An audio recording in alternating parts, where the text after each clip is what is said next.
Welcome back to the Export Lounge. This is episode 5.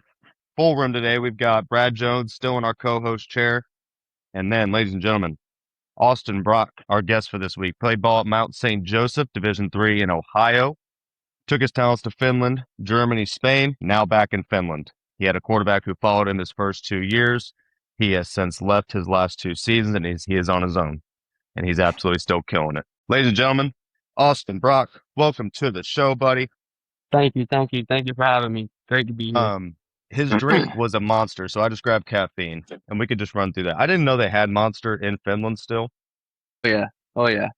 Big caffeine guy. I appreciate that about you. What do you got there, Brad? I had Is that the Effect Energy. It's like the German football league sponsor, and we had a bunch of them for free yesterday at the game. So my Red Bull's not cold, so I ripped one of these. I hope they still stay your guys' sponsor. Oh, is it a league sponsor or a team sponsor? League sponsor. There you The go. whole Never league. mind. Like we got these. We got socks in them. We got a lot of Effect things, but the energy drinks they're fine. All right. So we got this group, and we're all caffeinated, and we're going to have a really good talk today. We're gonna be buzzing. Austin, go ahead. For the people that do not know, give a quick background check. I already told where you played college, and then just kind of run into how you came to play overseas in the first place. Yeah, so you know, actually, started talking to you with Spin It. Spin it global. Yeah. Yes sir, yes sir. So, that helped me out a lot, got my acknowledgement on, Euro players, stuff like that. So ended up making the Euro players account, and then me and Josh actually ended up playing in an All-Star Bowl in New York after college. So ended up playing in that together, and then while we were actually in New York, the Kuopio Steelers had contacted Josh to see if he wanted to play ball out there. And, as soon as they texted him, I actually sent my same contact information to the same guy, stuff like that. The coaches were thankfully, interested right away, bringing us in as a duo, and I jumped right onto that. So I ended up going to Kuopio with Josh, having a great time, great season. Really great experience there. And then 25 ended up going to Swedish Hall with Josh. So, that was really great. They're one of the most well-known organizations in Europe. That was really, really great to do that. And then after Germany, me and Josh kind of decided to build our own name, by ourselves, wanted to go our own separate ways. And after experiencing Germany, personally, I kind of always chased the big football feeling, like football, I want it to feel special, like I'm playing for somewhere big. And I Yeah. feel like I can't really get anywhere bigger in the GFL than Swedish Hall. I feel like that was a really great environment. I kind of decided I wanted to use football to see the world, experience the world, see different places. So that's why I looked into Spain a little bit. I ended up going to live on the island in Spain, in Mallorca. So that was really great. A small Georgia boy like myself, I've only been to the beach like 6 times my whole life. So living right beside it was really great, really cool experience. And then, yeah, after playing in Spain, I wasn't really satisfied, after the season I had. So I wanted to continue playing ball. And the ECD Giants here in Finland, they were actually talking to me before I even signed with Spain. So they were still interested in me. Thankfully, got the sponsorship money enough to sign me, and here's where I am now. So really grateful to be here. Man, you kind of overcasted essentially everything I'm going to ask you about, and raised a couple of questions that I definitely Yep. do want to ask. So you Okay, said that you okay. played in a bowl in New York. Was that specifically designed for overseas teams to come check guys out, or was that just like I don't want to say a money grab all-star game, but there are a lot of those out there. Was it something Nah, like that, or was it attached to yeah. NCAA? Was it just talk to me So about that? it was called an FAF All-Star Bowl, and if I'm being brutally honest, it was a money grab for sure. If I could go back and not participate in it, I probably would not, just because it wasn't really taken professionally. Like we played at a high school field, we had small college coaches. The stream was kind of not the best. So, I mean, it was a cool experience. I met a lot of athletes around, America who were good. But yeah, I would definitely say it was more of a money grab type of thing. But I did play in this. So that was in New York. And then I ended up playing in a bowl called the Podium Bowl in Miami, Florida. That's kind of more well known. Hmm. So, that was actually kind of like the sense of what you're talking about with the first bowl. So that was kind of more so like connected with arena teams, connected with overseas teams. So it was actually a small funny story. I was on like the blue team and we went against the yellow team, and the yellow team's DC was going to be the Roosters DC that next year. So I actually ended up going against them twice that same year. So Nice. it was really cool to have met him early. Told the whole people that were there that he was about to be the DC. So I actually went up to him, told him we were possibly going against each other. So that was really cool to see that. And I actually ended up becoming great friends with a lot of athletes, and actually ended up seeing a lot of them over here. So that was really cool to see that too. Like I said, that was more of I definitely glad I did that, participated in that. That was more so better than the first one I participated in for sure. Podium Shout was how out. I first got over here. Oh, you played in the podium too? No, I didn't play in it. They just started the website like a year before I Yeah. came over to Europe, and that was my first time talking to teams was via the podium. I didn't have a Euro players. I didn't have any of that. And back in 2018, it was the podium recruit because they sent me a message while I was in the UK doing school. And they were like, "Hey, Wow. we have this new platform. I believe it's Will Powell, I think was his name, one of the Yeah. founders.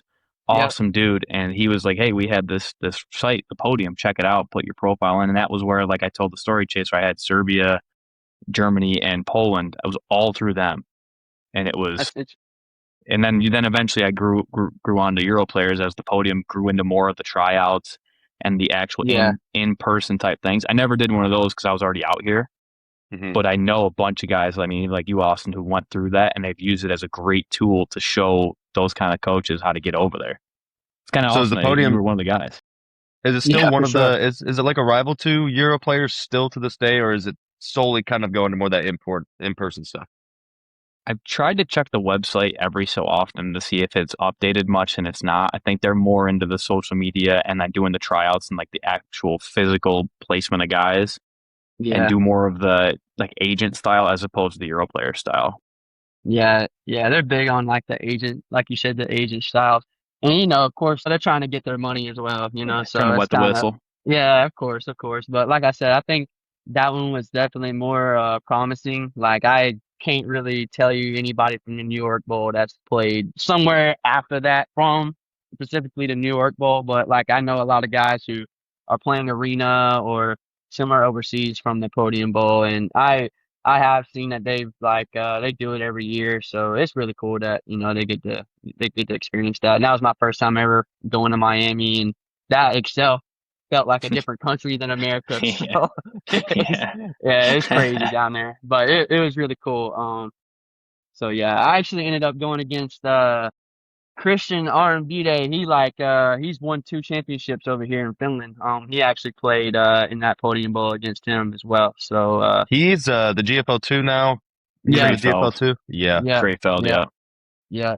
Yeah, yep. Yeah, So shout out that that's guy. He's killing it over there. I think they're undefeated right now in the GFL2, if I'm not yeah. Yeah, mistaken. they're a wagon. He's undefeated over there, man, and they didn't win. They didn't lose one game last year over here neither. So he's They got a lot of this. yeah. I've heard. Papers. So A lot of yeah, papers. yeah. Well, we're talking about the bowl, Austin, and you might have a couple of regrets of playing in it, and if you could go back, you wouldn't play. But it sounds like it kind of started your journey along with Spin It Global. Appreciate the shout out there. What a Oh yeah. throwback Oh that yeah. is, ladies and gentlemen. The Spin It Global was me trying to essentially do what I'm doing now, but specifically just trying to place guys. Like I was just trying to get as many people over there as possible, and then quickly realized that was like my first year. Quickly realized not everybody was having a great time. Yeah. So Yeah. now we've kind of shifted to quality control because there's so many slapdicks that are trying to get people overseas. And I never charged a dime, but those guys, that's what they're trying to do. They're just trying to get somebody placed so they can take a little bit of contract. 2 questions here for you, Austin. Did you ever use an agent, and did you ever have to Uh, pay out on a contract? no. So I kind of considered you as my first agent. You helped me out a little bit and never made me do anything. So no, I've never had an agent. Never paid out anybody. And to be honest, man, I think it's kind of unnecessary. I think unless you want to go into like maybe arena ball or CFL stuff like that, maybe it's kind of more that so. But I think overseas, I think your best agent is yourself and the other team. As long as you leave on a good hand, these other teams will vouch for you any way you need them to. As far as you're a good person, lead things off the right track. I think it's unnecessary, and you won't ever see me with an agent. Like I said, I consider myself as my own agent. So, I think Euro players and Instagram is all I need, to be honest with you. So, Absolutely. yeah, yeah. So you get reached out to by Kuopio whenever that was after that bowl. What was the conversation like between you and Josh? Was it, hey, I'm only going over here if you're going with me and we're on the same squad? Or was it, dude, we have an opportunity to continue after, I don't know how many conference championships you won at MSJ, but you Yeah, guys were running that for a minute. yeah, Or was yeah. it like we're really excited to go and try and do this overseas? Just tell me about your guys' conversation before you ever step foot over in Europe. Yeah, yeah. So I'm glad you brought this up because, of course, Josh is the quarterback. So, quarterbacks over here are really well needed. They're kind of scarce. So, of course, that was the most uh, important position to Kuopio for me. In my head, I was like, all right, these people only want me, if Josh goes. So of course I'm telling Josh like, hey man, the Steelers don't look too bad, you should probably go there. But it was actually interesting because he was actually getting talked to at the same exact time about Swavish Hall. Like he had never played overseas anywhere, like straight out of college. It was the Kuopio Steelers and Swavish Hall, which if you look at both the organizations in their own league, Kuopio is a really successful organization, and so is Swabers Hall. So he really couldn't really make a bad move either place. So with the kind of attention that Swabers Hall was giving him, of course, I kind of tried to stick my nose in the Swabers Hall, try to get them to bring us in as a duo like Kuopio was interested in doing. But they, of course, it was a business side. They wanted to bring in a more XZ type of wide out position. So I had to Josh would have his meeting with Travis Shaw, and I'd be like, that don't really sound the best. I think Kuopio sounds a little better. She said, me and Josh played together for 5 years, had a COVID season together. That's one of my best friends, and thankfully, man, based off our friendship and the experience we wanted to have together, and I think the comfortability it gave us too, Josh decided to kind of go with Kuopio just so we could kind of have the experience for the first time together. So yeah, he graciously let down Swavish Hall, turned him down and came to Kuopio with me, signed as a duo. Flew out there really early in February. But it was a great experience, and I'm really, really glad he did that. And it ended up working out for us perfectly because, like you already know, we ended up both going to Swavish Hall the very next year. I think everything definitely worked out the way it should have. I think Josh would tell you the same thing. Me and Josh kind of look at that as like our fifth or sixth year of college. Finland is it's a hell of a time, let's just say that. So Yeah. me and Josh definitely lived it up, and I'm glad that we came out here, together for sure. So that was really great. Yeah, You I kind got of to answered my one go ahead, question Brad. there with like, because most of us don't get that opportunity to go over with somebody that you're close with.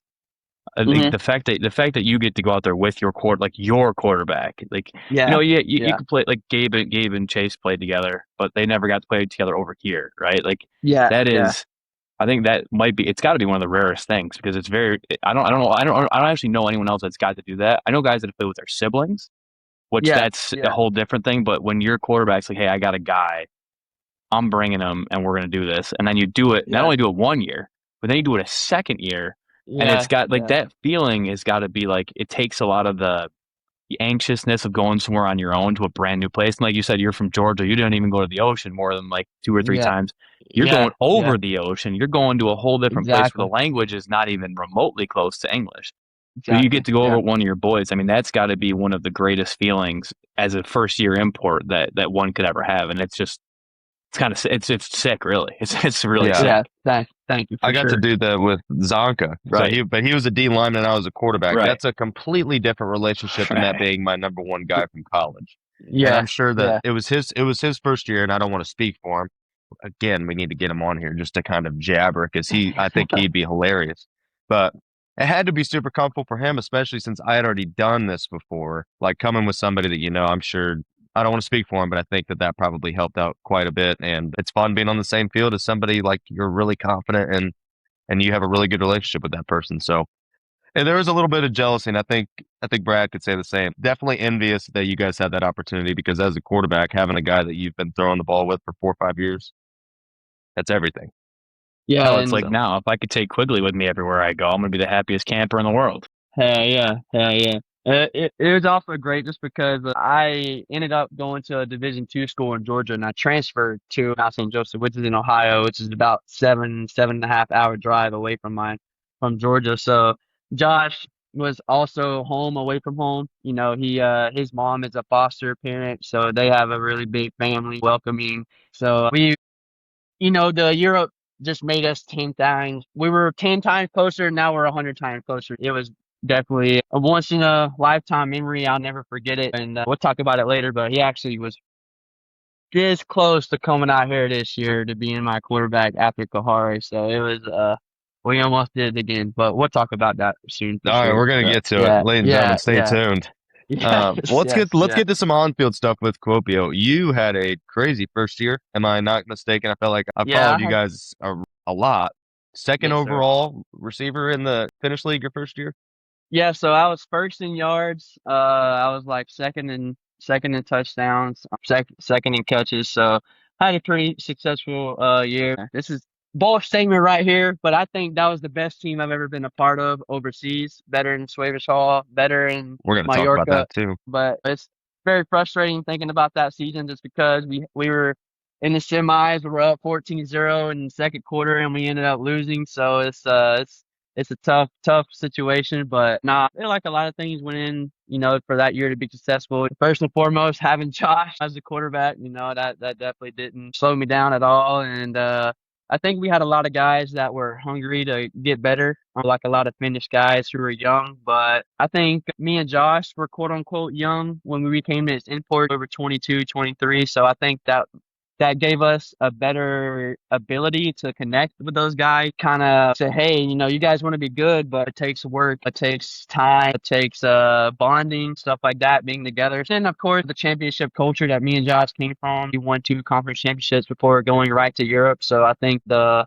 habits and the mindset you build during that. I think it was great to bring over to Kuopio, and I think the OC and the head coach, his name was Nessie. He did a really great job at welcoming whatever concepts, whatever ideas Josh and I wanted to bring in, and we accepted. The kind of player Josh was, accepted the kind of player I was, moved me to outside a little bit, moved me to slot. It took some time to adjust me, the ball knowledge and stuff like that, of course. But I think once everything meshed together, we started off 6-0, and that year was that was a really great year. Still sour a little bit of how it ended, of course, but it was great for sure.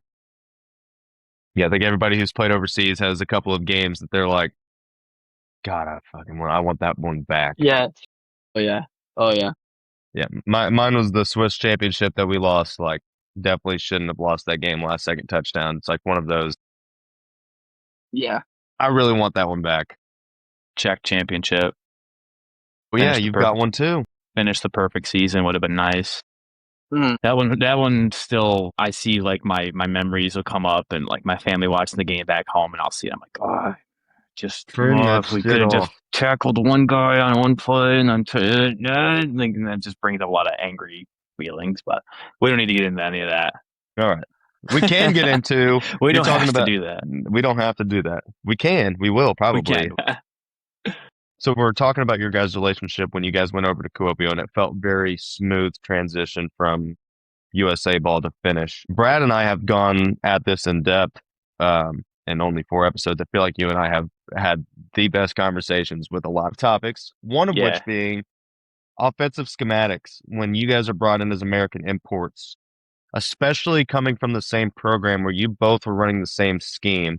Did Kuopio just let you guys go, or were they hey, this is what we do, learn this, and then you guys are our battery, is the analogy that Brad used? I would definitely say they more so wanted us to implement what we liked as far as doing exactly what they wanted us to do. I think due to us being together, they just kind of was like, all right, what did you guys use and were successful with in college? Why was it successful? And okay, are we able to bring it to Finland, be successful again? So I think like I said, I think they were great with being open and letting me and Josh speak our minds. Me and Josh's OC from college, man, he's a freak when it comes to football. Like he eats, sleeps, breathes football. We used to play around that he loves football more than his wife and his kids. So my OC from college actually would get on 2-hour meetings with my OC in Kuopio.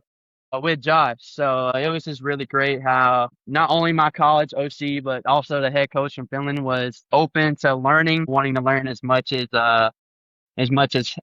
we could, and just really grateful for both of them to being open and feel like they did it because they wanted to win. And you'll do whatever it takes to learn. And if you ask Bill Belichick or Nick Saban, they'll tell you they're never gonna learn everything there is to learn to be a great coach. And our coach always says, adapt or die. You gotta adapt and you gotta learn the the new ways of football. And I think, of course, Europe is a little behind America when it comes to football. So as much acknowledgement they can soak in and learn, I think is great. I think that's really what helped us be successful that year too, is everybody being open and stuff like that. So Shout out to them, man. That takes a lot. That yeah. takes, like, I mean, now you've been in a few different Humility. countries. I've been everywhere.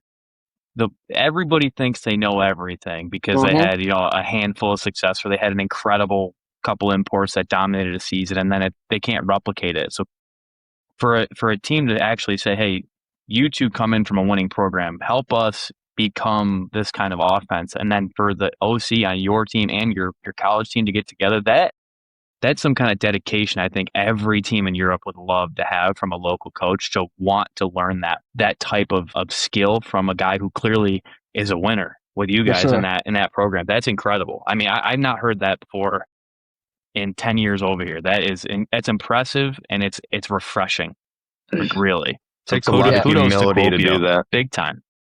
Big Yeah, time. yeah, yeah. And like, I hadn't really thought about it since you just said it, but that was the only situation that was like that. That was, hey, let's talk to somebody that's coached you guys for 5 years. So, I mean, it makes sense when it comes down to to wanting to learn and be the most successful. But yeah, that, not only was our OC, it's funny because not only was like the OC from Kuopio in the meetings, but the DC was in the meetings too. Just like I said, learning as much as he can, learning about ball, and if this college offense is trying to do this, and this defense just scheme this and learn to stop that. So, like I said, it was really cool to see these guys just take in as much ball knowledge as you can, and that's what it takes to be better. So, That's awesome. Yeah, and yeah, I think it was insinuated, but the fact that Mount St. Joe has an offensive coordinator who had one of the best offenses in the country when you guys were around, he's probably real fucking busy. And he's probably got a exactly, lot of things he's Right. got to do. And he's taking the exactly. time to do that with you guys. That just says a lot about you guys and the relationship you had at Mount St. Joe. Shout out those guys, Yeah, for because sure, for that's a sure, culture thing. for sure. And It is, it is, and that's something that our OC will say at any farewell bye or whatever. He's like, the football was great and all that was wonderful, but the relationships is what it is. And that's what we had, was that great relationship. And if somebody cares enough for you, they'll sacrifice however much time you need. And I feel like that was a great example of that, is just him sacrificing that time and to helping us be successful any way he can. I kid you not, man, like, my OC went into our huddle and would leave comments on my Kuopio Steelers film. Like, just had the free will. And like you said, that takes time, it takes energy, but he's just the type of guy that, like I told y'all, man, Yeah. he sleeps and breathes football. So they'll do it any way he can. He's actually the OC at Georgetown College now. It's in Kentucky. It's an NAI oh school. yeah, So, and before that, he went from Mount St. Joseph to St. Thomas, which is FCS over there in Minnesota. So, but he's moving his way up, and I think that's a great example of learning as much ball as you can. And you're a great guy. Karma is going to have your back and help you out any way it can. So I feel like he's a great example of that. So shout out, Caleb Coral is his name. So shout out Coach Coral. and Great you guy. said he's at Georgetown. Yes, sir. Yes, If he sir. watches this, tell him I said what's up to Dane Keller. He's a coach over there at Georgetown as well. Played with Okay. him in Okay. high school in the All-Star game. Okay. Kind of going chronologically. You go from Finland, and then you head right to the GFL 1 on arguably, as you already said, one of the better known clubs over in Europe. And if you've been paying attention, which I know you have, Schwabish looks like the old Schwabish. Yep. They look like they're running the South. No offense, Oh, Brad. yeah. They sorry, I don't get. I play them on Saturday, so Uh, very excited. So You were there and you guys had a little bit less of a successful season than what they're looking at right now. And this is something we've talked about on this show already, is does this have anything to do with the dissolution of the ELF and the Stuttgart Surge and those teams that are in that area? With with whatever you can remember, is that kind of what happened as far as all these guys got their teammates back after those teams dissolved? What was the situation that you know of with the Unicorns? Anything along those lines? Yeah, I do think it definitely has something to do with the Stuttgart Surge not being an organization anymore. Before the Stuttgart Surge was even a thing at all, everybody on that team played for Schwäbisch Hall, like mostly like everybody. So Brad was right. So yeah. So basically, like uh, his name's Jordan Newman, I think the DC there. So he was the DC or even the head coach at Schwäbisch Hall before leaving, won the GFL Bowl, and took basically everybody that was worth taking to the ELF and took them with him, and they won the championship there. And when And I poof, was disappeared. exactly, you know, when I was with Schwäbisch Hall, things just looked a lot different from when I was there. I think they started to take like, I mean, like as far as like the import coach they brought in last year, like great guy, but like as far as on the field wise, he didn't really help us be successful. And now they brought in two-time GFL Bowl champion DC who like has coached winning football and all that kind of stuff. So I think they bring it. They're like starting as far as like from the top down. I think they brought in the right people, and with the Stuttgart Surge falling, they're like, hey, come on back home. We're an hour down the road. You played with us before, and yeah, it'll be the exact same. So I mean, they're doing the right thing, recruiting the right people, and that's what it takes. And I think they have a championship defense too. Like I said, and he's an American. So, you know, like he knows what he's talking about a little bit, you know. So that could help out a little bit, and they look good this year for sure. And you know, they I think it has to. Their defense is good, and they can run the hell out of the ball. And Hmm. whenever a team can do that, they're hard to beat. Like it was the Stuttgart Unicorns, and now it's back to the Schwäbisch Hall Unicorns. So, and I think anybody who played for the Unicorns can tell you that. Like, you know, no matter what, you know, good luck to them guys. I always, you know, have good friends there still. It's always cool to see them winning. Brad, you had the biggest sigh You of could see it. all time. You could see it. Quick technical difficulties here. It's really hard doing all this stuff when we are completely in different countries. So, Brock, you were talking about the friendships you had in Schwäbisch Hall and just kind of like why they seem to be back to. If that was your final thought, the Stuttgart Yeah, Surge kind of yeah, I think disbanding. that was it. Yeah, that was it. Yeah. Okay, well, let's get into your performance in Schwäbisch because I think you also had a really good year there too. I think you were a 1,000-yard receiver. Yes, sir. Um, Yes, sir. so you go from the Maple League to the GFL, which are two extremely historical leagues. Did you notice a stark difference?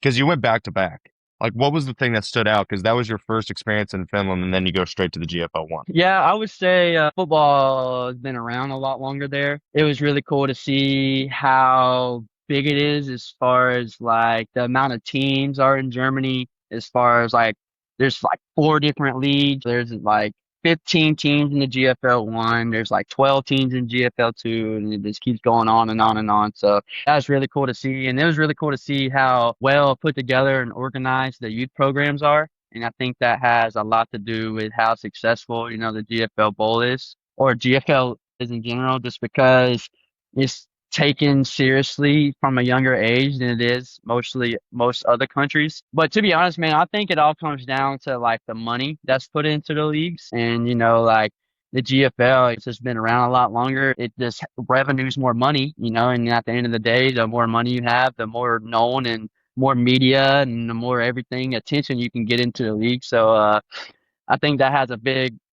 factor into it.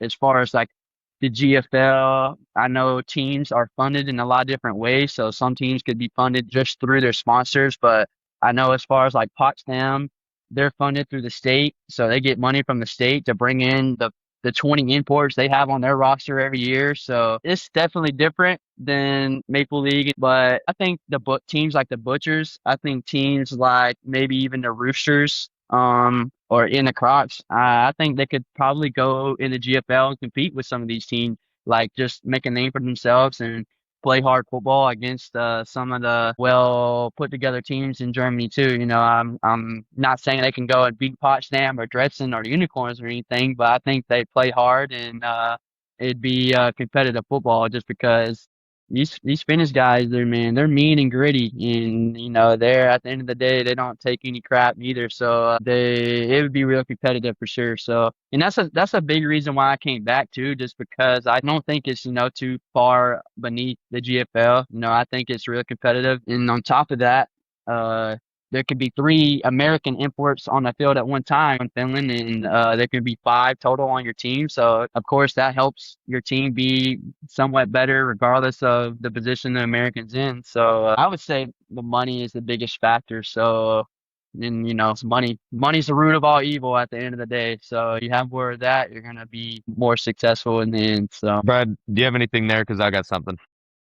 He keeps taking a bunch of different like things I'm going to ask eventually, and then he gets back to it and he gets back to it. But no, I think you pretty much nailed it when it comes down to, like, it's all about the moolah, right? And I mean, as having been in clubs that are on the lower end of that, and knowing teams like Potsdam and even some teams in the south like Ravensburg, I don't know if you knew they're also a city team, so they get a lot of funding right through the oh, city. wow.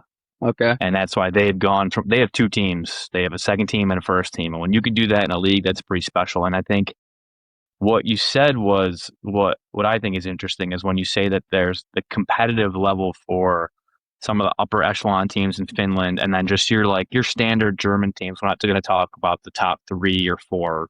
We're going to talk about the normal, as I would call it, not the uber wealthy. Yeah. Can compete, and I think that's something that has been talked about. Yeah, what leagues compare to the others? When you say that the ones from Finland can compete, I think that's not more impressive, but very impressive because of the youth programs they do have in here. Like, you got to see it firsthand in Svetish Hall. They start it at the youth and then they bring it up. Vienna Vikings, they do that. Even Cologne Crocodiles, where I played last year, there's U10 tackle football. There's U10, 13, 16, 19, 20.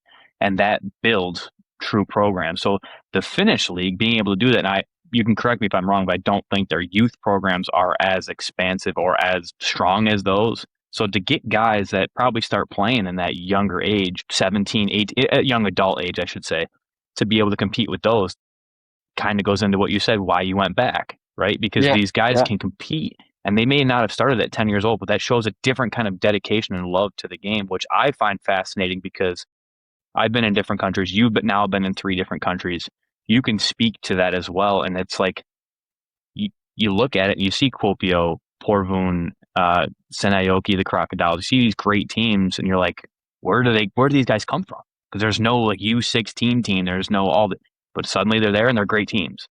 Yeah. So I think it's pretty sweet that you can have firsthand knowledge of one team in Germany that has this infrastructure, and then another team in Finland that doesn't necessarily have that, but could totally compete. You've experienced both, which has got to be, for an athlete, it's pretty sweet. Like you've gone into the top of each side, and you could say, hey, I was there. I know what it's all about. Where some of us can only speculate. For sure. It's funny that you guys are now introducing me to the fact of state funding with the GFL. And I think I've gotten some backlash via DM on the past shows that we've done regarding why are we dumping money into the EFA, the AFLE. That's a topic of conversations we've talked about in almost every show.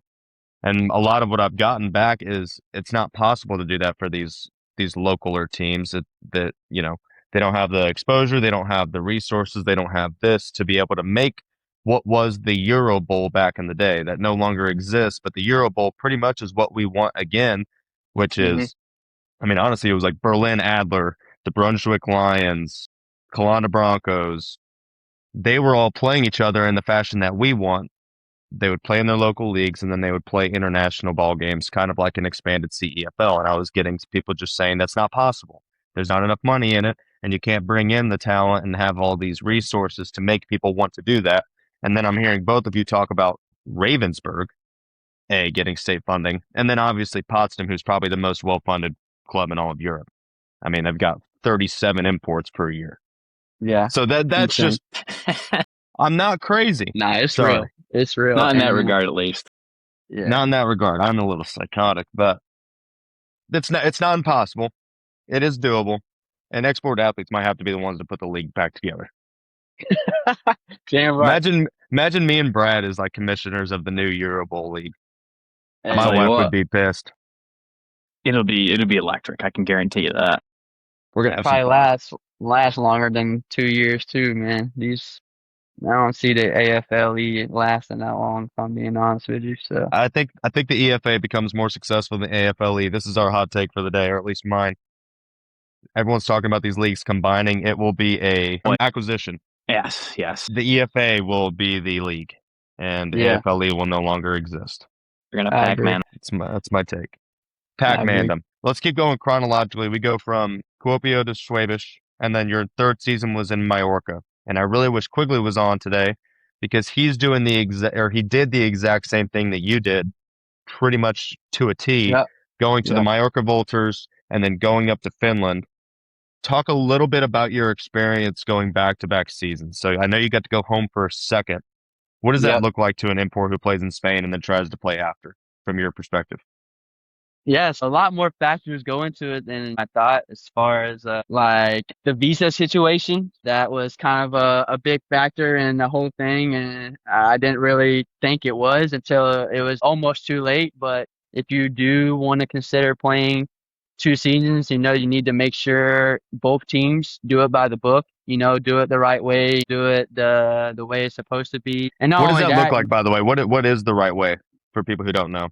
yes, like coming to play ball in Europe, you need to have a working visa. And so if you are not on a working visa, you are on a quote unquote visitation visa and you are only allowed to be in Europe for 90 days. And so not knowing that I would not be purchased a working visa, I went to Spain without one. During my time in Kuopio and Schwäbisch Hall, I was purchased a working visa during that time, took everything by the book. I considered it would be the same way in Mallorca. It ended up not being that way. Kind of started to get attention from, some summer league teams after being in Mallorca for a little bit. They were asking me, each team would asking me about my visa situation. And I didn't know that I would not be purchased a working visa while I was in Mallorca. So thankfully, not thankfully, however you want to put it, I probably would not be where I am today if my Mallorca team would have been any more successful and we would have made the playoffs because I actually ended up staying 89 out of my 93 days in Europe. So thankfully got out of there right in the nick of time to where I would not be banned from Europe because if you stay over those 90 days, you're banned from the European Union for I think it's 180 days or something like that. So it was a bit scary to be honest with you. Just I'm sidetracking a little bit, but No, go ahead. We encourage sidetracking from the hip, We're baby. Let it we're rip. very good at it. the Red Lions team in the AFLE, they actually contacted me and want me to come out there and play. We talked about this. Yeah, right after my Mallorca season, and I think it was kind of a blessing in disguise that my visa wasn't really ready, or wasn't allowing me to go play for them. And I don't know if you already saw, but they already had to let go of their import receiver and quarterback from there because they did not purchase them a working visa. No, did not do everything by the book. So that was kind of something that not only you had told me to watch out for, but multiple other, people who kind of knew of the general manager and stuff for that team to look out for that. And that's exactly what those players ran into. So, it's a lot of these teams, I'm not saying this about Mallorca because Mallorca treated me great. The president, everything as far as import life was really great. But a lot of these teams, man, they only care about what they need to get done during the season, but they don't really take into consideration futures or stuff like that. They just want to get everything done right then and there, and whatever happens in the future is kind of your own problem. And that's kind of something that the good organizations will not put you in those situations. For example, like my team here, they paid for my working visa. They made sure I was not gonna overstay my stay in Finland and stuff like that. So that goes a long way, and that plays into it's really easy to tell whether they see you as a number or a person. And a lot of these teams out here will see you as just a number. And I'm grateful to not have ran into that problem, because I wouldn't be in Finland and playing ball now. But yeah, and you know, outside of the I guess business side of it, the body, takes a toll too. I'm the type of guy who doesn't really know like what off time is or what an off day is. So as soon as my Mallorca season ended, I went right into training, was running twice a week, jumping, sprinting, things like that. And I got over to Finland, we had a camp, and my trainer could tell my body needed a little rest, like from going full go all the time. So I ended up having this patella tendon situation going on just because I played 8 games and now I'm about to play 18 games after this season. So it definitely takes a toll on your body. And I think that's where, recovery and stuff like that is a big, big, big factor. And when you want to play all season long, and thankfully my body's allowing me to keep playing. So, but that definitely is a bigger factor than, I thought about during the time. I'm consider myself to be young still, even though some people might not. So my young mind was like, oh, my body will be fine. You don't really run into issues before, but football is an extremely physical sport, and at the end of the day, your body wears and tears whether you want it to or not. So I've definitely ran into a little bit of that, of course, but still going good and was able to push through it, and I'm still pushing through it. So it's been a journey for sure. So I like to tell I like to tell these coaches if football was a drug, I would shoot that shit in my veins right now, how much I love football. So I don't really care what I got to fight through, what I got to go through. I love ball, and if I can play it for all season long like I'm doing, I'll do it. So it's really been cool for sure. I mean, going into that, the Mallorca season's interesting, right? Because you go off of 2 straight seasons and big time ball, then you go to Spain where the football's not on that echelon, right? It's Yeah, it's a for different sure. type of ball. But then you go ahead and throw a couple aces out there, like I'm gonna go both ways. I'm gonna play both sides of the ball. Like, Yeah. yeah, sure, I let my body get beat up in Finland and in Germany, but now I'm in Spain. It's not gonna be so physical. Let me up the ante and let me go both ways. What went Yeah. into that decision? Was it Mallorca saying, "Hey, you're a freak athlete. We know you can do an offense, but we really need some help on defense." Was that something where they were like that, or you were like, "Hey, I could do it. You want me to just get out there and, Yeah. and play a little bit for you?" Who started that? Or no? Hold on. Let me, no, on your note, Okay. ladies and gentlemen, 1,100 yards, 55 catches, 11 touchdowns, 138 all-purpose yards per game, almost 1,000 yards receiving, and then 5 interceptions on defense. This is what Brad is talking about here. So the Yeah. guy was playing both ways. So go ahead and answer that. Yeah. So I have considered myself always an athlete. And so Mallorca actually did, ask me to send them some defensive film, which I hadn't had for 6 years. Do you Right. have high Playing. school film? Yeah, yeah, from 2017. So I had to put together a small defensive free safety high school film, but that was really cool to do it in itself. But no, they definitely asked me to partake in the team winning in any way I can, and I looked at it as a challenge, but also like an opportunity to just play ball.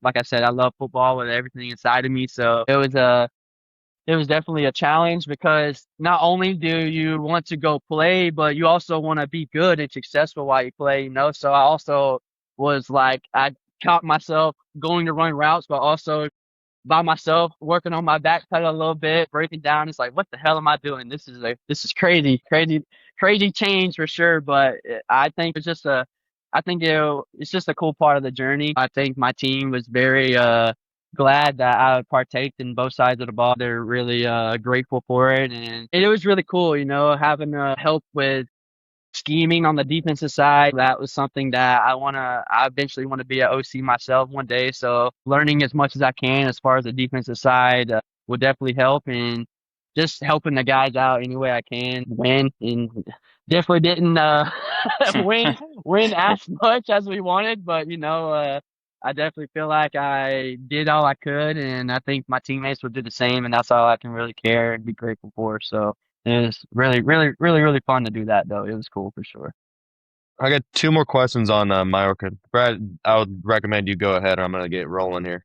I'll go one more. So bouncing off of that, and I talked to Cam Grodehouse about this last week, is he used the defensive side of the ball to help him on the offensive side.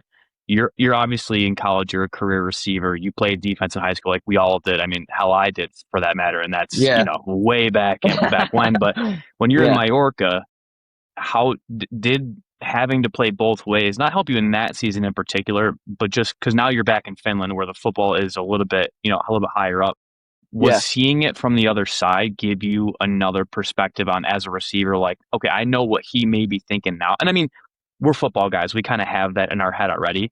But Yeah. when you're in it, it's a totally different situation. So when you're doing that in Mallorca and you do it for 8 games, when you go to Finland, does that click at all sometimes when you're in practice or when you're in games and you're like, when I was playing safety, I was thinking about, locking him this way or this, and then does that change the way you view the game a little bit?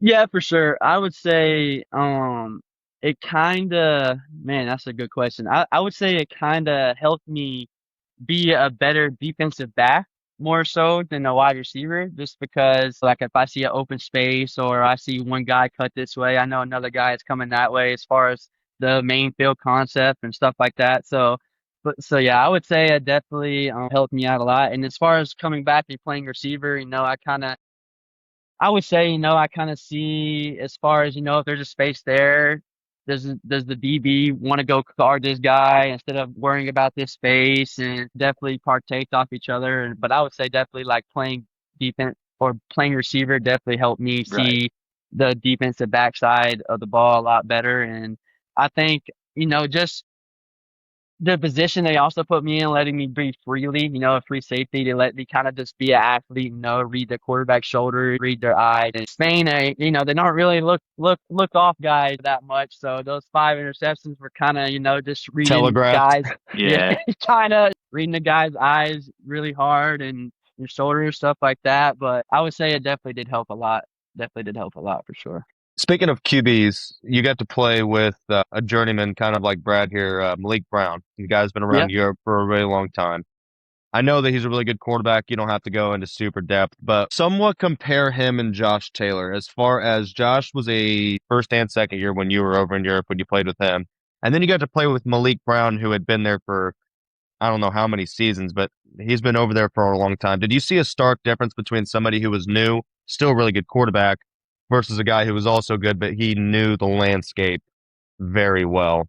Yeah, I would say as far as like off the ball, on off the field type things, I feel like Malik, of course, had better experience in that type of things, and he would kind of, lead me in the right direction. Like, hey, been around this type of situation, so we should go about these type of things this certain way. Let's not step on this person's tail, or let's not step on these people's feet and asking this type of thing. And we've never really met, neither of us in person, but I'm a real hot-headed guy. I'm a very, I can wear my emotions on my sleeve type of guy. So, and Josh is the same way. We're kind of a bad mixture when it comes to that type of thing. So he was kind of like the what's the right word, like mediator. He tried to help me stay calm and level Peacekeeper. headed. Yeah, exactly. And he would, it helped him, or helped being with him, just because we had a real inexperienced young team in Mallorca,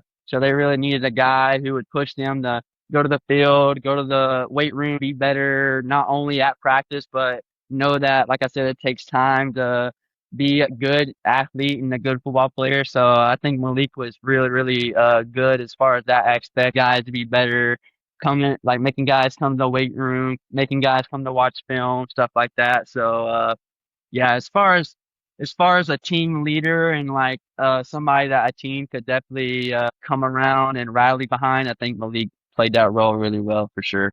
Yeah, I think that's very evident with his social media. If you guys haven't checked it out, everybody listening, Papa Leak or whatever he calls himself, it's hilarious. I love it.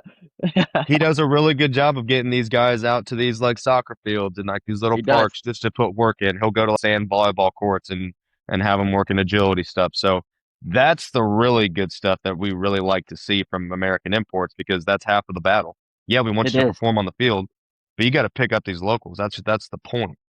just to Exactly. get these guys along. Exactly. Last And question I had on Mallorca. all good. Did you play in the relegation game? Did you guys avoid relegation by beating Terrassa at the end? What was that situation at the end of the season? Because Yeah. Terrassa's good. So yeah. So it's we actually ended up going. We could have 4 podcasts for my stories, man. I'm trying to tell you, but like the OC and head coach left after going 0-3, hired a new OC. He left after going 0-5. So I have my third OC, my second head coach. My second head coach didn't speak any English whatsoever. A coach who came up within the program, who really cared about Mallorca, kind of sat all the imports down and was like, look, I know you guys don't want to be here anymore. I know it's just tough, but we're fighting to get regulated. And as far as getting regulated, if that happens to Mallorca Vultures, the Mallorca Vultures will not be an organization anymore at the end of the day. That's what they kind of told us. And as far as like the type of person I am and the way I was getting treated there, I had nothing for me to, give a big middle finger to these guys and to say I wanted to leave. I wanted to do everything I can to help them be successful. So yeah, it was actually Barcelona that we ended up ending in a draw, and thankfully, and then we actually ended up beating the Fire Bats and then beating the Pioneers. But those 2 games were must wins.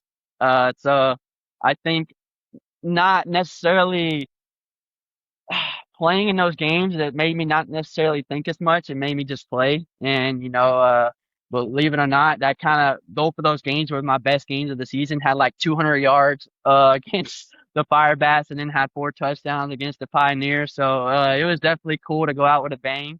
And not only go out with a bang, but man, like my teammates thought I was the greatest ever just because just not only the performance, but helping the team be successful. I was defense, kick return, punt return, receiver, anything they needed me to do, I was willing to help. So to, not the ultimate goal at the beginning of the season was, go to the playoffs, go to the Spanish Bowl. But when the goal changed to not get regulated and to be a big part of, in the end, to not have the team regulated, it felt pretty good for sure. So I'm really glad that ended the way it did for sure. Brad, you ever been in that situation? Yeah, good stuff right there, Brock. Yeah, but that's first Swiss year, 0-11, going to relegation game, and they're like, not a bad thing if we go down, and then we went down. Still, I mean, it still had, it was the opposite. It was like you guys were like begging to survive. We were like, oh, we're here. Huh, what day is the game? Do we have to go? Like, are we gonna do this? And disclaimer. It's like that South Park episode where the 2 Little League teams are like, no, we're going down. Yeah, disclaimer. Love that team. Love those guys. I know the whole thing behind it. There was never any malice there. It was what it was, and now they're where they're supposed to be, which is in the second league, and it's still one of my favorite years of all time, considering how bad the football may have been, not winning a game. But like we talked about on our chat, the culture part of it was a big factor in survival. But yeah, mine was not quite the same where, hey, please win this game so we can stay up. It was like, if we lose 42-41, at least we tried, Yeah. Like, it was good effort. Yeah. And I would say that's kind of like the problem with Mallorca. Just they don't have, I mean, yeah, I don't want to say the wrong things, but like they don't have the right guys like that have the amount of knowledge to coach those guys into getting better. They need to bring in an import guy who is going to take all the guys in, help the guys not only teach them football, but help them learn football, help them watch film the right way, teach the certain skills that, some of those guys they just don't know, American football in Spain isn't big. So like the little information they know, they try to bring in, but and you guys know how it is. That's how all Europeans get better is from the American imports. So is the amount of willingness they have to learn is how much they'll get better at the end of the day. So yeah, I see a lot of the off the line like workouts from Europeans. Let's learn how to block. Let's get our hands inside. Yeah, you know what I mean. Yes. Yes, for sure. So yes, having even if they brought in somebody from Austria or Germany Exactly. potentially Exactly. who have Yes, grown up with football, I think that would be beneficial to a lot of teams down there. I But agree. moving on, man, we love to yap, and that's my favorite thing about this show. Let's move on to where you are now. So we, ladies and gentlemen, Austin Brock went from Mallorca, went back home for a little bit, and now he's with the East City Giants. And here's what I've looked up because I've never played in the Maple League, and I don't really know a whole lot other than I didn't really notice the East City Giants until you signed with them. And what I do know, I guess, is they were founded in 1979. Yep. Yep. Apparently, they're Finland's very first American ball club. They've won 6 Maple League championships, and then apparently they kind of disappeared for the last quarter of a decade or quarter of a century. What did they tell you coming in? Are they trying to rebuild and like shorten the gap? Just what does it look like over there? And I want everybody to keep in mind that the Helsinki Wolverines just left the Maple League, and East City Giants is there in Helsinki along with the Helsinki Roosters. So there's a lot of teams for, a pretty big city, but there's a lot, not a lot to go around. Just what's the dynamic there in Helsinki? What is East City trying to do? Just kind of give everybody an update there, including myself, because I don't know. Yeah. Yeah. So they actually won, which is called the Spaghetti Bowl That's in the 2020. second league, right? Yeah, it's the first division. First division. But yeah, you have Maple League, first division, second division, right? Yeah. So they won the first division in 2024. The same year I was with Kuopio, so they ended up moving into Maple League last year, 2025. Ended up only winning one game, I believe, but they wanted to make themselves, I guess, bigger. They want to come back into the Maple League, like you said, they've won 6 championships already, and they have like a lot of great coaches here who have all played for the national team, who know ball, have a great football mind within themselves. I mean, it's all about sponsorships, like you said, there's 3 different teams here in Helsinki, so they all fight for the same sponsorships and try to raise as much money as they can. And of course, the Helsinki Roosters are the most well-known team in Helsinki or even in Finland. And so it's we kind of are in a battle all the time with those guys as far as the fans and as far as even the local players, man. You don't know how many local players are sitting on the bench with the Roosters that could easily be over here with the ECD Giants and playing and getting that experience and becoming a better player, but it's just the weight and the just the name that the Helsinki Roosters has within itself. It kind of holds teams like this back, just becoming better and stuff like that. So, but last year they only had 3 imports here at East City Giants. But they had a quarterback, a lineman, and then a DB. And then the DB actually only played 4 games last year, so they kind of went through it, kind of like the same thing that we're going through this year with injuries and stuff like that. So, like I said, they only ended up winning one game.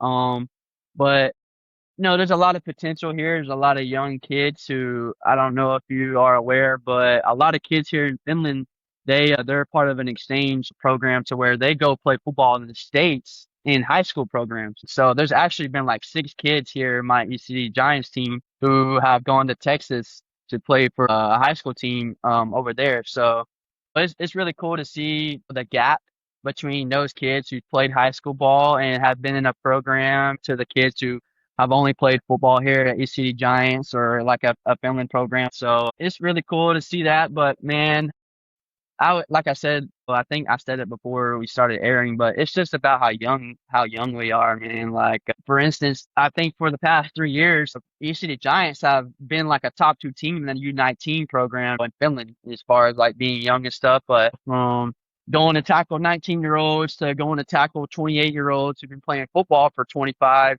20 years, it's definitely a difference. And so, Hurts a little and bit more.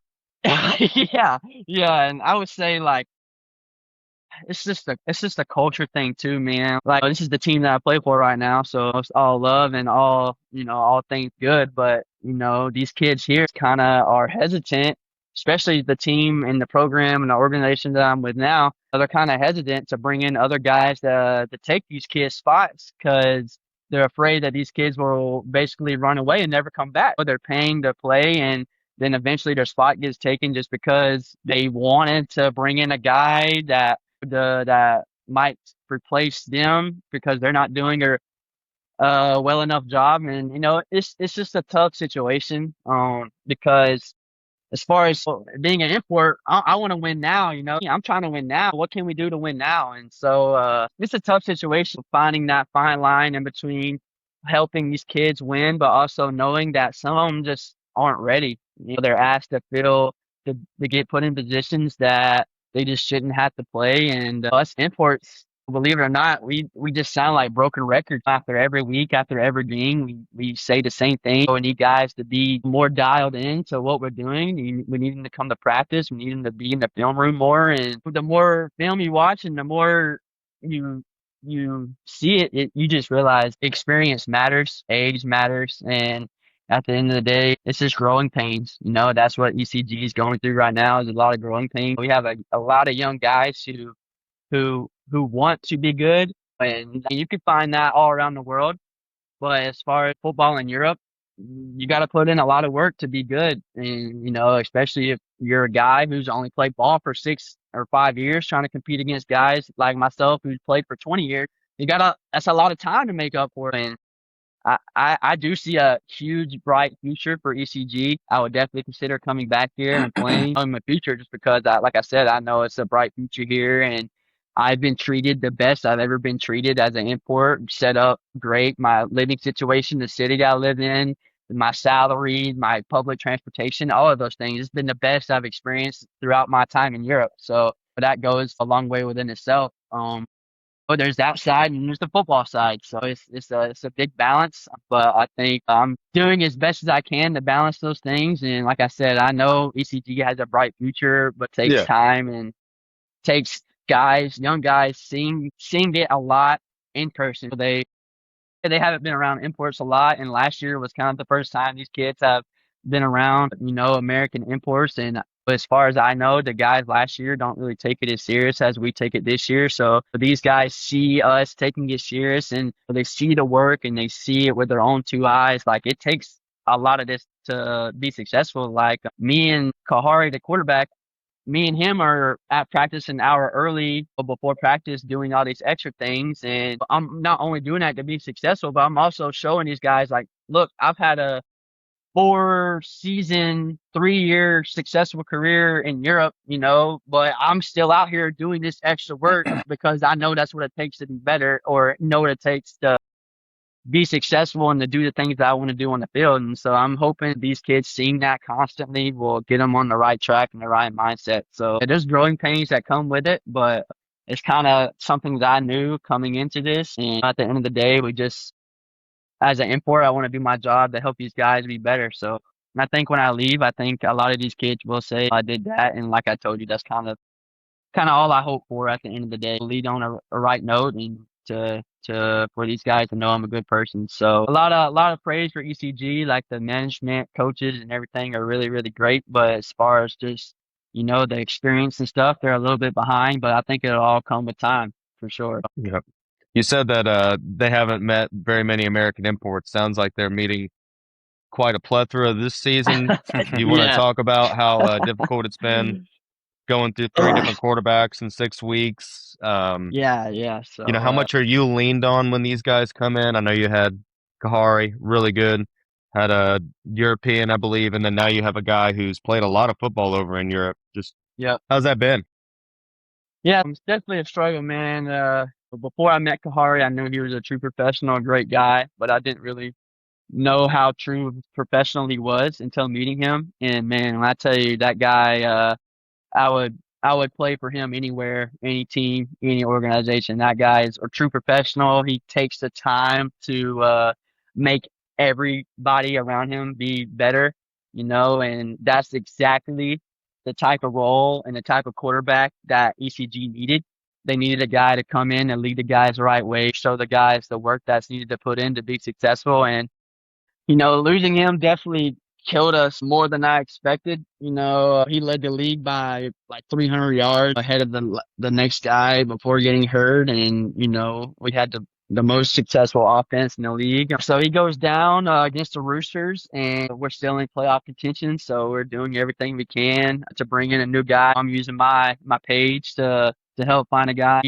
Kahar gets hurt on Saturday. We have a game on Thursday, or we have a game on Saturday. So we're trying to bring in a guy by Saturday. He kind of bring in a guy who was already in Europe, like missed it by this much. My boy Josh just left Italy 2 weeks ago. So like if he was still in Italy, we could have brought him over, but his family has some vacation planned just for him. So he didn't really want to mess that up. And I could do nothing but respect it. So my organization, I ended up signing or sending as many guys as I could find. As far as being an import receiver, I kind of knew like having a quarterback kind of affects me a lot, like, believe it or not.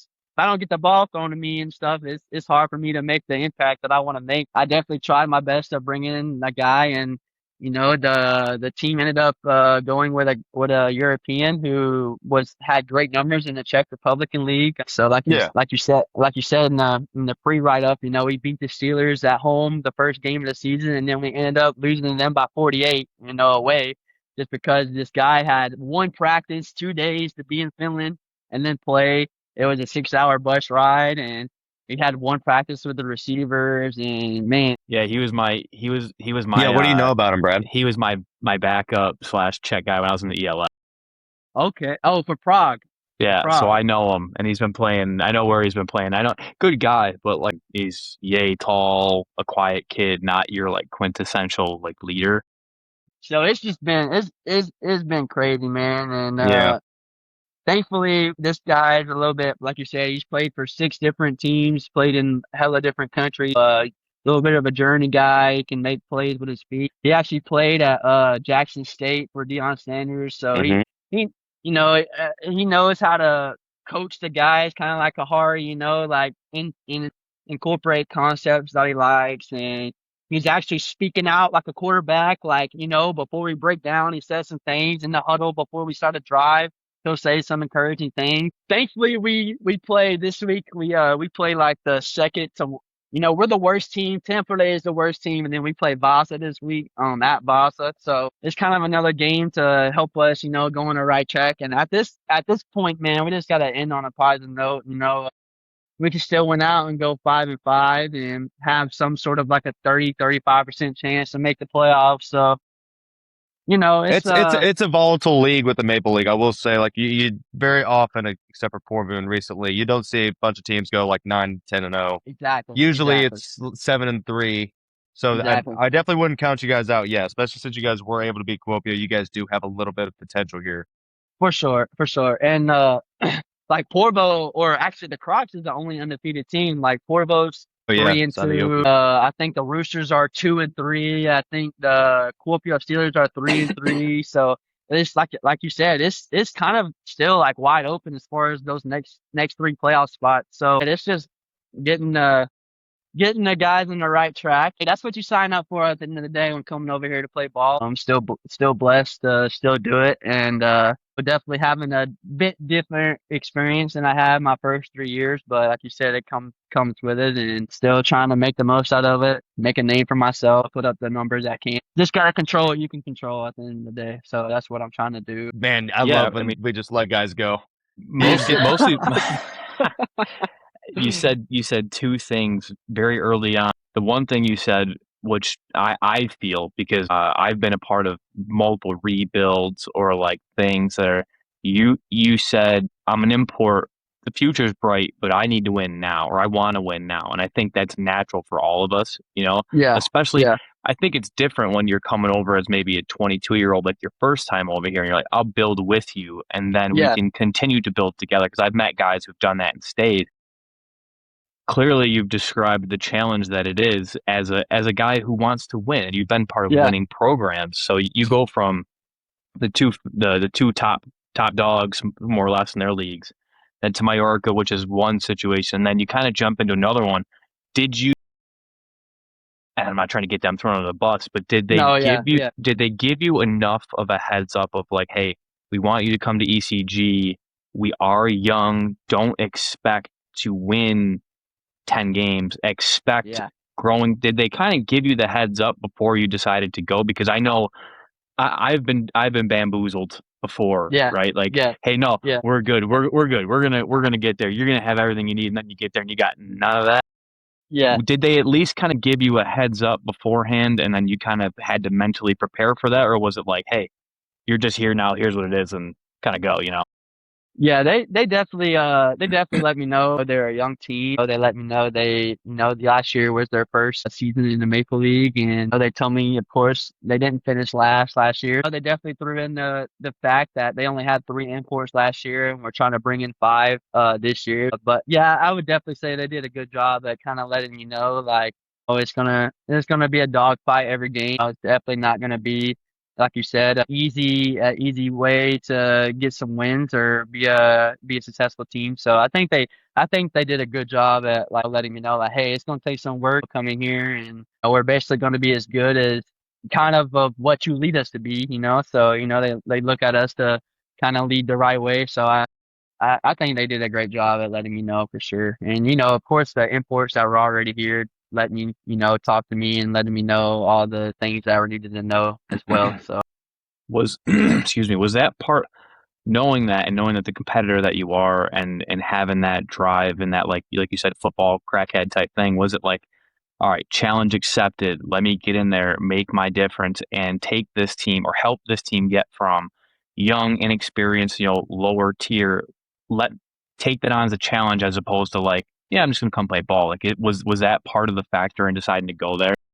yeah, I would say so. I would say, definitely based off the success that I already had in Maple League 2, I was kind of hoping to bring that over to here, and hoping that the guys kind of already had a sense of awareness about who I was and were opening to listening and getting coached by me. But yeah, I would definitely say that played in the factor of wanting to help the team go in that right direction as far as to be successful. And of course, getting to play against the Steelers played a factor into that, playing against them. But yeah, I would say definitely wanting to watch the team grow and just get better. And I've definitely no matter what the record says, man, a lot of people will tell you that's not the type of team we are. I mean, we lost to Corvo by 2 at home, but like we lost, we were we were losing by 3 to the Crocs in the fourth quarter. We were down by 7 to the Roosters in the fourth quarter. Like, we're a really competitive team. We're just young and inexperienced, and at the end of the day, the good teams win the close games because they have the most experience. So that's kind of where we're lacking at. But no, I would definitely say that it helped me want to come here for sure. And then Anything else, Brad? the other thing you said I was knew just it. that they're no, that just like, I love this because dude. because the way you describe that situation, right? Like, you're going, and it's going to be a challenge. It's going to be, not a 10-0 type team, and you're coming in the midst of it. The culture, obviously, for me, the culture is everything, right? Like, I'm like you. I love football to no end. But at the end of the day, coming over here, like, you already had the expectation of, this is not going to be. Well, I'm not going to the New England Patriots, right? I'm Yeah, not going. yeah, I'm going to, I'm going to the Dolphins. I'm going to a team yeah, that's yeah, 25 yeah, guys away from winning one. yeah. The culture, did that make it? I mean, obviously you haven't been there too long, I don't think, but like you said, the contract's good. They take care of you well. All those kind of things. Just kind of expand upon how that helps you, one, get through it mentally, because people don't get it. Being on these teams when you're away from your family, away from your girlfriend, it's a stressful situation when things aren't going smoothly. And For you've sure. been through 4 quarterbacks now. Like, you Yeah. understand that. So does the overall culture of ECG really kind of help you? And obviously, like you said, the contract's good. Does that really kind of bring you down a little bit and just say, okay, at least I got this, everything's good, and now the football I can get to now that Yeah. I'm at least comfortable. Yeah, I would say that definitely does it for me for sure. It was kind of like my same situation in Spain. We wasn't playing the best ball, but I was living on an island, Right. so it kind of helped it out a little bit. But like you said, as far as things happening off the field, they've never been better for me. As far as like getting treated from like our team manager, getting treated by my GM. Like I don't know if you're in the little group chat, but I just told Chase, like, I just got drunk with all my coaches in my GM Friday night for his birthday. So like, and I've never done that ever. Every game, my GM texts us all the imports in a group chat the same night, like, hey, we need to meet tomorrow morning. I want to talk over this. I want to get your perspective on this. Why did this happen? What can we do better? And I think it takes a type of, we've all there has to be a GM, somewhere down there in every team. And I think it takes that type of guy who cares more about relationships and how people feel rather than making money. And I can definitely say that is the type of guy we have here at ECG. They don't look at you as a number, they look at you as a person. And after every single meeting, after every encounter that I have with my GM, he always says, I want you to enjoy your time here in Helsinki, but I want you to leave here saying that this is the best experience and the best you've been treated ever. And up to this point, I have to agree and say that that is true because they just treat everything like by the book. They do everything the correct way. They don't want to run into any type of trouble whatsoever. They don't want to have any type of bad representation on them either because, like I told you guys, they compete every season with the Roosters, getting recruits, getting players, getting coaches. So any type of bad representation or word on their organization can go a long way. And like the head coach, for example, he's like a national team Hall of Famer type players, and he knows how much like imports care about football and how much it is a change to them, like you said. And so I definitely think, or I know for a fact, like you said, coming off the field, like, I mean, I just got my ass beat on Saturday, but I can get my ass beat and be like, hey, tomorrow I know my lunch is going to be good. I'm going to get paid on time. I'm going to get treated the right way no Right. matter what. And it definitely helps life here a lot smoother at the end of the day because Yeah. it could always be worse, is what I tell myself. Like it could Yeah. always be worse. So I've experienced worse. So, I definitely am, like I told you guys, definitely grateful and blessed at the end of the day. It's funny that you kind of went into detail there because Cam Grotehouse last week had a really similar review on Ancona. And I think as a GM, especially somebody who's trying to grow a program from essentially the ground up with a bunch of youth, is you treat people well so they continue to come back. He was talking to us about Ancona and all their local guys continue to come back. Cam talked to some past imports that had played for the Dolphins, and everything was very positive, and imports would say, yes, I would 100% go back again. I think that's going to be huge for ECG, and I think it's going to be huge for teams like them. If you're For treated sure. correctly, you're going to keep your locals, and you're going to get guys because reviews are everything. I mean, if you European teams are unaware, imports talk. Oh If yeah. it sucks there, we're going to let the other guy know. Oh yeah. Oh So yeah. we are running out of time here. I do want to get into a rapid fire segment, kind of like we did with Mateo. Brock, try and answer quick. Like, don't think too long about it. I think is the faster and like the more Rapid natural fire. you answer, the better it goes. We're true Okay. 2-minute drill, rapid Okay. fire. And these aren't Okay. hard questions. These are fun questions. Okay. Coolest Okay. stadium you've played in your 4 years? Definitely Dredson's home stadium. I can't remember what it's called, but I played in front of like 9K there and it was insane. Really great experience for sure. Yeah. Might be the same answer. Toughest team you've played against? Yeah. Definitely Dredson or Potsdam, either one of those. They coached well, but not only that, they have about 15 guys who play college football. So that aren't Pretty difficult. Europeans. Yes. Yeah, for sure. So Best unis in all of Europe. woo, best unis in all of Europe, man. I don't know. Them pink unicorn jerseys got me in a tongue. I love those things. They were really cool. But other than the unicorns, I'm just biased on the teams I played for. But I like that Mallorca orange too. That all orange is pretty Okay. dope too. So All right. yeah, I like that a lot too. Tell the people a book or a show you've been reading or watching while you're over in Finland. So I actually have just got done rewatching Avatar: The Last Airbender. It's kind of a kid show, but man, that is amazing. Amazing lessons that, you can relearn and every now and once and then. So yeah, it's been really cool to rewatch that. New movie coming out pretty soon. I'm happy you're watching that. Yes, for sure, for sure. One player, import or otherwise, that you think deserves a little bit more attention. Oh, wow. I would say the two guys that I have on my team now, Osteri Soinenini and then Roni Lindros. They're two great wide receivers who start for the national team here in Finland. They're always guys who come to pre-practice every day, willing to get better, learn as much as possible. And I think those guys have a really bright future anywhere they want to play football for sure. Best moment of your overseas career. Single best moment. Woo! Single best moment. I'm not gonna lie. Winning my first game in Mallorca was pretty great.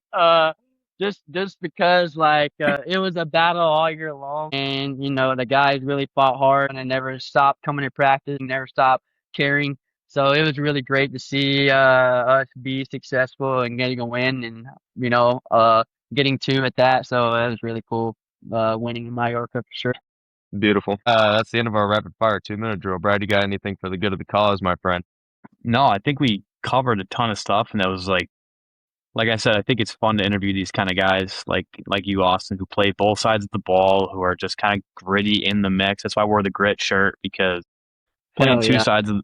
sides of the ball over here is, people think just because we're Americans or we're athletes, it's just an easy thing to do, but they don't realize the mental toll, the physical toll, and all those things that go with it. So I always find it really impressive, whether you're a quarterback over here or you're a guy who plays both ways. I think they're pretty close up there, because there's a lot expected from you.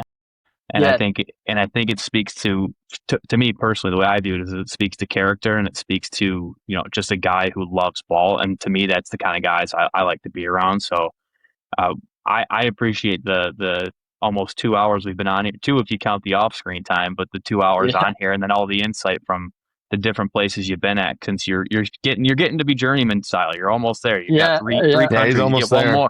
one more, and then Yeah. you're going to be in that same category as myself. So Is For that what it I is? sure. You think have to have five different I seasons? I think it's got to be at least. I think you got to get to four. I think you got to get once you cross off four, like you could say you're at three now. So I mean, Yeah. I think I'm at 5 or 6. I mean, Hell I'm yeah. like a master of it. You want to get Yeah. into the club, you got to get PhD. 4. Yeah, Got his yeah, Yeah. PhD. yeah. Yeah. Well, I'm oh, definitely no. gonna.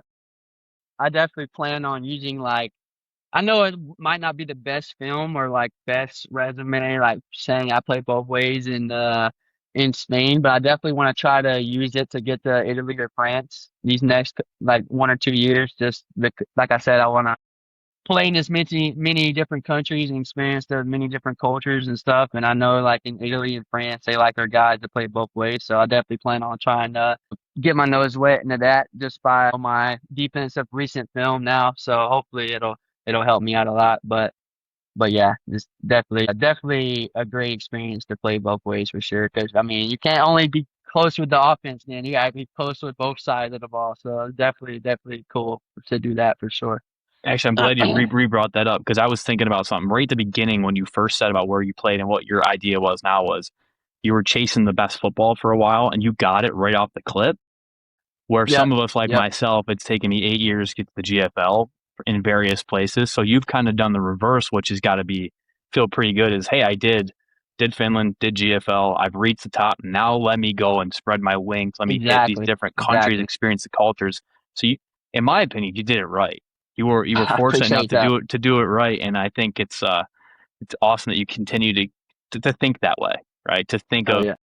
of course, the football is important. We all love the football, but now you're prioritizing or really putting the culture as a pretty high factor, Exactly. which I think is Yes, awesome. sir. Yeah. Oh yeah. Yes, sir. Well, I think that wraps it up for us. I'm going to let you get out of here, Brock. Ladies and gentlemen, especially if you're a Division III player, you're looking at two guys who came from Division III and have made multi-year careers continuing to play overseas. I myself only played 2, but guys, there's a lot after college. You can do pretty much anything you want. You can go about it in any way you would like to. Take Brock, for example. He's doing it all, man, and he's doing it on both sides of the ball. From Finland, Germany, Spain, and back to Finland again. He's played with his college quarterback. He's not playing with his college quarterback anymore. He's led leagues in receiving yards. Guys, Austin Brock is an absolute stud. Appreciate you coming on, man. You were the man. Thank you very much. Thank you very Best much. of luck the rest of the way. We will be keeping up with ECG. Ladies and gentlemen, follow Austin Brock on social media. He does a really good job posting, kind of giving you a look at, especially in-game footage. This guy posts highlights every week. Really good way for you to learn about what's going on there ball-wise. That's what we do here. That's the story. Follow us at Exported Athletes or go check out exportathletes.com. Brad, I appreciate the hell out of you as always. Austin, you're the man.